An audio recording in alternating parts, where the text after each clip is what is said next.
They're the best sniffs around. No one's ever gonna take them down. Happy Halloween, everybody, from me, Mr. Miyagi, and the whole Larusso family. You know, if Charles in Charge, the reboot, wasn't gonna work out for me, I heard they are casting a new Karate Kid movie. I guess they didn't get enough shekels out of Cobra Kai's 7 seasons. So now they gotta make another Karate Kid. Well, if you need Daniel Larusso's long-lost nephew, who he never paid attention to, and now he's back to screw everybody, that could be option B for me. But for now, unfortunately, until the Karate Kid movie or Charles in Charge come calling, we got some Halloween NFL and NHL sniffs for you on a Thursday. We'll start in the NFL as I look preposterous. You see what I do for you people. But then again, you know, every day is Halloween around these parts. You look behind me and you always get a little taste of Halloween. It's been scary for the New York Jets. How do you like that for a segue? And now they're taking on the Houston Texans. The Jets are going to be at home in this game. The Jets are favored. Your regular guy, you know what he said. Oh my God, Houston. I mean, they're a playoff team. They're winning. Rodgers can't be there. They lost to the Patriots. Which is exactly why, yes, I'm doing it. You don't have to do it. I don't care. It's called Andy's NFL and NHL Sniffs. Not random guy on YouTube who hopes to make a career out of that big YouTube comment week 9 on Andy's Jets-Texans video. It's Andy's NFL Sniffs, which have earned us quite a pot of gold so far.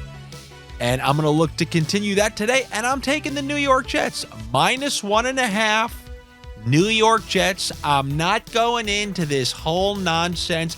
All I'm going to tell you is I haven't been impressed by C.J. Stroud this year. And they just lost Stephon Diggs. The passing offense was already struggling without Nico Collins. So they lost both of them. And this game, yes, sets up well for the New York. The absolutely awful, no way they can ever win a game despite losing 4 games within 1 score. So if you think the Jets are going to lose again, fine, relax. I got something else for you. But I'm going with those New York Jets -1.5. Hey, just be happy I'm letting you go to the pizzeria on Halloween. This is a day for candy. This is a day for player props. But if you want to eat pizza on Halloween, that's your thing, then go right ahead. Give me those New York Jets -1.5. And then the one guy who sticks out to me, I'm always shopping in the discounted section. So they traded for Davante Adams, had a lackluster game week 1, just kind of a so-so game. It was on short notice, didn't have the time to get back in sync with Rodgers. Then last week, the big question to me was who they going to stick Gonzalez on when they were playing the Patriots. Well, you obviously saw Wilson have himself a day, because he got the better looks in terms of the cornerbacks who were covering him. Well, this time around, we got a nice depreciated total on Davante Adams, and I'm going to happily take his over 56.5 receiving yards against the Houston Texans.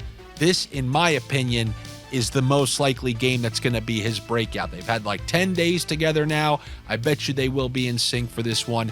Give me the over on Davante Adams receiving. And then, just because I like that one so much, I kind of went weaseling down into Draftkings, and I saw they have a head-to-head versus Dalton Schultz. And obviously, Adams is the favorite. You have to clear like 13.5 receiving yards.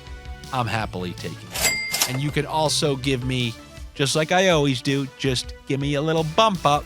Should I use this song? I don't really use it for football. I think that's a hockey-only song. But let's also take that alt over just slightly in the 60s, just like we did with Laporta. Just bump it up a little, get us in the plus money. And this is the one that I'm going to focus on for this Thursday night game. So that's what I have for you in that NFL game. Pretty big NHL slate, like it usually is on a Thursday. Rusty Wednesday, I'll be the first to tell you. But it's Halloween. I'm focusing on less tricks, more treats. And I'm going to start in this Toronto-Seattle game. This game is in Toronto, but there's a lot that I happen to like in this game. Now, Seattle's coming off an 8-goal game. Yes, it was against the Montreal Canadiens, but I just have a hard time believing that a team is going to score 8 goals, couple of power play goals. So now the power play, which is a very chemistry-oriented facet of the offense, usually when it gets hot, it's It's able to pop in a couple goals over like a couple game stretch. It's rare that you score 3 power play goals in a game and then you go 7 games without a power play goal. So there were points being racked up by almost every single line, and I have a hard time believing that they're not going to be able to go over 2.5. Is it going to go from 8 goals to 1 goal? I guess I'm going to pay to see it. So give me the over 2.5 goals for the Seattle Kraken. Also, you never know which Toronto's going to show up. Yeah, sure, we sniffed out that game against Winnipeg, but would you really be shocked if they came home and then laid a goose egg against the Cockroaches? Time will tell, but also within that game, we do have some treats down in there. The first one being Brandon Montour on the Seattle Kraken. Ever since Vince Dunn has been removed from the lineup with injury, he has raked up the opportunities, whether it's been on the power play like last game or 3-on-3 in overtime. He's been playing like a jackal. He's all over the place. Multi-point game last game, and we're getting him for a point still. Plus 125. Now, the power play, you might go check daily face-off. You might go check the lines and say he's on the PP. This is one of the 50-50 power plays. They may even open up with the second power play considering how many goals they scored in the last game. So, Montour, who's been all over the ice in the offensive end, I think he is a good calculated sniff for a plus money point in that game. And then on the Leafs side, we saw some rejiggered lines, rejiggered power plays, and they ended up scoring 6 goals, with many goals coming from that William Nylander, John Tavares, Max Pacioretty line. So obviously, those 2 guys, the big 2, you're not getting any sort of discount with them. But you are getting solid plus money on Max Pacioretty, who is kind of the driving force behind some of those Toronto goals. So when you think of him playing on that line with 2 very good players, 2 members of the core 4, the same way we were excited about Nyes last game because he was playing with Matthews and Marner, yeah, sure, you can be excited about Nyes as well. But guess what? Max Pacioretty is actually on that top power play with Nyes, Matthews, and Marner. So we get that Nylander-Tavares line that clicked at 5-on-5 a couple times, and we get the top power play for Pacioretty. I think that's another great value in there. So tons of value in that Kraken-Toronto game. The Kraken just scored 8 goals against the Montreal Canadiens. That's because the Montreal Canadiens have an absolutely putrid defense. Any team that they play can put up 3, 4, 5, and then they can score every once in a while. That's the one thing ever since St. Louis took over. They can score, and other teams can absolutely score against them. And in my opinion, anytime you see the Montreal Canadiens and the total isn't 6.5, I think you just kind of auto go over. You auto over that until they prove that they're going to get involved in some low-scoring games. So give me the over 6. And I just will note in that game, we obviously saw Ovechkin pop 2 goals in, both from Dylan Strome last game. They kind of got that thing going right now. Both of them, they're one of the many line combos on the night. Just want to direct those to your attention because it was yet another winning night for the line combos. It's obvious, if it's not standing out by now, that this is, I don't want to say it because I don't want them to disappear, but it rhymes with ditch, and the first letters are GL. It's right. That's what it is right there. So take advantage while you can. Dylan Strome, Alex Ovechkin, point for plus money. Moving on from there, we got the Blues going to Philadelphia to play the Flyers, who screwed me nice and good the other night. They really stuck it to me, and they shut out the Boston Bruins. Are they going to do it? Can they screw me again? Am I that kind of guy where a team bends me over? So I go, they're on the banned list. I'm not a coward like the most of you. I don't care what ringers you're calling in for the All-Valley tournament. I'm going to show up and defend my title. I'm going right after those Philadelphia Flyers again. They were hemorrhaging chances. They were giving up goals. They were getting bad goaltending. And I see no reason to believe that St. Louis can't go in there and score a couple goals, especially St. Louis was extremely embarrassed in Ottawa. Are they going to go back-to-back embarrassments? Maybe, but I'm going to bet that they're able to score a couple of goals. And in particular, I'm focusing on Jake Neighbours, who's currently scheduled to play on the top line with Pavel Buchnevich, and then obviously on that top power play with Buchnevich, Kyrou, Shen, and Justin Falk. Plenty of opportunity there against a team who, if this was just 3 days ago, you say, oh my God, the Flyers are the worst team ever. Give me any plus money point prop you can.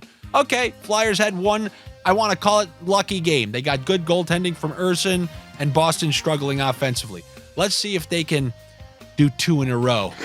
Give me the over 0.5 point for Jake Neighbours, and I will just mention it. 2 points for him and Buchnevich is like plus 1,400, but I really like that Neighbours point. And then lastly, it's only right to go back to San Jose. And if you're asking me if I'm going to take them on the money line again, I do think it's a good value. I mean, they won 2 in a row. If you're ever going to catch one hot streak from San Jose, it's going to be at the end of October, because once Thanksgiving rolls around, you're not going to see many more of these. But that's not really what I'm focused on. Yes, I'm always interested in Granlund and Eklund, but what I'm taking here is a plus 120 point for Phillip Kurashev, who I watched last year. I thought he played fantastic with Bedard. I do not know why he wasn't playing on that top line with Bedard the whole time. They showed fantastic flashes together, but instead they were just doing all this stuff. Nick Foligno up there. Well, guess what? We got Kurashev on that top line with Teravainen and Bedard. They never had a third winger like that in Teravainen last year. So that's actually 3 good players on a first line.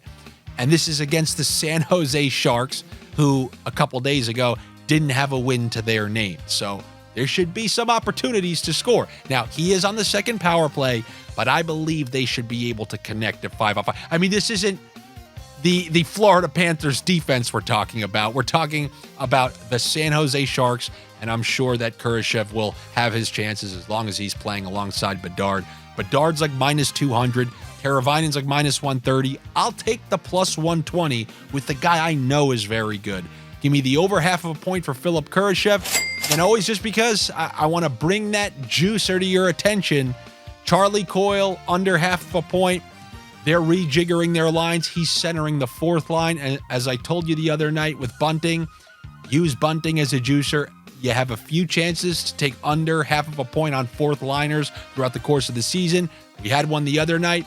We find ourselves getting another one tonight. I'm just bringing it to your attention because I know there's a bunch of stuff that you like that's like minus 150, and you'd love to see it in the plus. So if you want that stirring straw to turn it into a plus, or maybe like a witch's brew type of thing, you know, it is Halloween after all, then add that under 0.5 point for Charlie Coyle. And that is what I have for you here on Halloween. Good luck to you. Trick or treat to me. Make sure you are subscribed here. Look how I go all out for you people. I'm full Danny Larusso today, so you can show your appreciation by letting me know in the comments. Tell me your best all-time Halloween costume. And I have pictures of this. I will show you. I will post it at some point. Maybe I'll try to include it right now. I was straight up gold dust. Literally in a there's a whole story. I'll have to talk about this. I had to find this gold feather jacket, and I showed up to a party where I didn't even know people as Gold Dust. They didn't even know who I was, and I showed up as Gold Dust. That was the wildest one I've ever had. I'd love to hear some of your ridiculous ones.